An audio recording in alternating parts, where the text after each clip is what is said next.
धनतेरस का दिन भगवान धन्वंतरी जी का होता है। धन्वंतरी जी समुद्र मंथन में ना हाथ में अमृत कलश लिए और कुछ जड़ी बूटियों के साथ ही प्रकट हुए थे। इनको देवताओं का वैद्य भी कहा जाता है। इस दिन अगर हम अपने स्वास्थ्य के लिए अच्छी कामना करें और भगवान धन्वंतरी जी का 108 बार मंत्र होता है उसका जाप किया जाए तो भी हमारी अच्छी सेहत मिलती है। एक बात मैं कहना चाहूँगी कि हम देवताओं से कामना करते हैं कि हमें वो आशीर्वाद दें, हम उनके मंत्र का जाप करें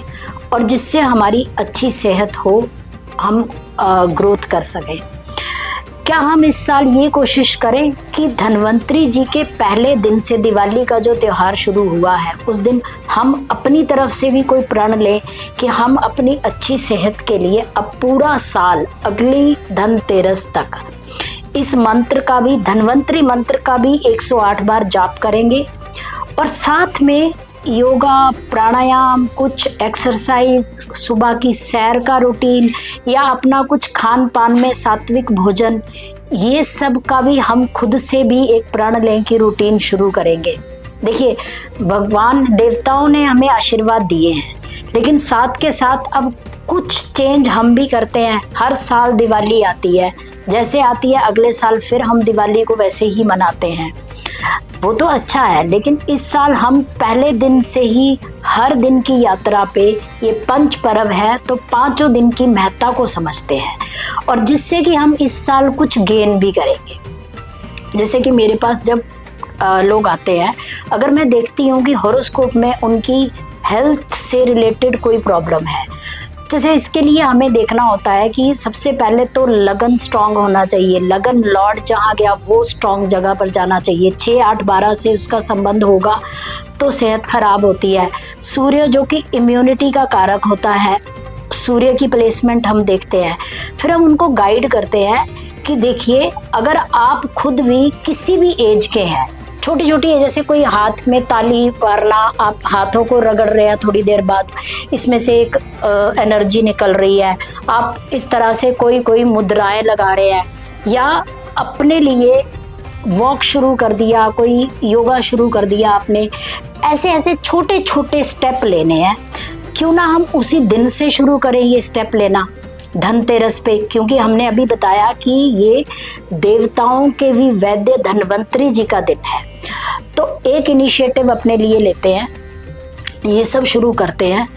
और साथ के साथ इसमें हम मेडिटेशन भी शुरू कर सकते हैं। ये जो 5 दिन है साधना करने वालों के लिए तो ये बहुत अच्छे दिन है, क्योंकि ये वो पर्व है जिसमें वैसे कुछ नया काम नहीं स्टार्ट किया जाता, क्योंकि बताया जैसे चंद्रमा अब पक्ष बलहीन हो रहा है, लेकिन साधना स्टार्ट करने के लिए ये अच्छा दिन है। जैसे अगर हम ध्यान में बैठें तो ध्यान में बैठने से क्या होता है, जैसे एक छोटा सा एग्जाम्पल लेते हैं, हम किसी तालाब के किनारे बैठे हैं, हमें पता है कि उस तालाब के अंदर बहुत सारे रत्न हैं, सोना चांदी है, हीरे जवाहरात है, लेकिन साथ के साथ तालाब में मिट्टी भी है। अगर हम किनारे पर बैठ के धीरे धीरे थोड़ी थोड़ी देर में कंकड़ मारते रहेंगे तो वो मिट्टी सतह से ऊपर आती रहेगी और उसकी लहरें भी होंगी, लहरों से भी और मिट्टी के ऊपर आने से हमें अगर अंदर कोई रत्न है भी है तो वो दिखेंगे नहीं क्लियर। लेकिन थोड़ी देर के लिए अगर हम शांत बैठ जाते हैं, अब हम कोई कंकड़ पत्थर उसमें नहीं मारते हैं, लहरें भी नहीं उठ रही हैं, अब धीरे धीरे से अंदर के सारे रत्न चमकने शुरू होते हैं। उसको हम देख सकते हैं, हम निकाल सकते हैं, उनको यूज़ कर सकते हैं। सेम ऐसे ही जब हम ध्यान में थोड़ी देर के लिए आंखें बंद करके सबसे पहले अपनी ब्रीथ, थोड़ा सा सांसों को नॉर्मल करते हैं, लंबी लंबी सांस लेते हैं, फिर हमारी जो कनेक्टिविटी यूनिवर्स के साथ है वो ज़्यादा मणिपुर चक्रा से है, जिसको हम मतलब कहते हैं अपनी धुन्नी से, नेवल से। वहाँ से अगर शांत मन से हम धीरे धीरे कोई भी जाप, जो भी पसंद हो, आप राम राम बोलो, नमो शिवाय बोलो या कोई भी जाप, जिसमें हम ये कहते हैं आप अपनी जीभ को मत हिलाओ, शांत मन से अपने नेवल एरिया से, जैसे कि आपकी धीरे धीरे सांस आ रही है जा रही है, ऐसा महसूस करना आंखें बंद करके, और अपनी सारी वृत्तियों को थोड़ी देर के लिए शांत करना है। इससे धीरे धीरे एवरी डे करने पे आपको जब शांति महसूस होगी तो उसके बाद देखिए मन शांत होगा तो शरीर भी शांत, हमारा शांति महसूस करेगा। उसके बाद हमारे जो रोज के रूटीन के काम है, जैसे जो हम वर्क प्लेस पे जाके अपने काम करते हैं, वो भी हम शांति से कर पाएंगे। हम अपने रिश्तों में भी